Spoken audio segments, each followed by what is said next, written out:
Bonjour à tous, moi c'est Georges, et cette année je vous propose de remonter avec moi le fil de l'histoire des ailes. Mais pour bien comprendre comment tout a commencé, il faut repartir un peu avant 1946. En 1944, le village de la Bresse est complètement détruit. À cette époque, tout est à reconstruire. En 1945, je rentre de captivité après 5 ans en Allemagne.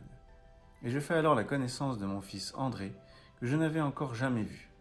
Lui aussi rejoindra très vite l'aventure Les Ailes. Puis vient 1946. Le maire me sollicite pour fabriquer le mobilier de la nouvelle mairie, puis celui des écoles. Quelques mois plus tard, il faut aussi fabriquer des menuiseries pour les fermes que l'on reconstruit. C'est ainsi que naît la menuiserie Georges-Eugène Florence, qui deviendra plus tard Les Ailes.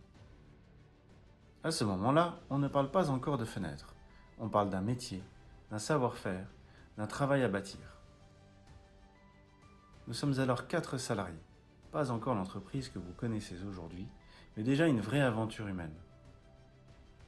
Les premières années sont celles de la reconstruction. On repart, on rebâtit, on avance avec ce qu'on a. Ce n'est pas simple, mais quelque chose est en train de naître. Au fil des années, l'entreprise grandit, doucement, solidement.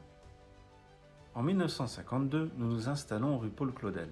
Nous fabriquons alors des menuiseries intérieures et extérieures en bois, des meubles mais aussi des cercueils. En 1956, 10 ans après la création, les bases sont déjà là. Quand on regarde cette première décennie aujourd'hui, on comprend une chose essentielle. L'histoire des ailes n'a pas commencé dans le confort. Elle a commencé dans l'effort, dans le courage, dans le travail et dans l'envie de construire quelque chose qui dure. Et finalement, c'est peut-être ça le vrai début de notre histoire.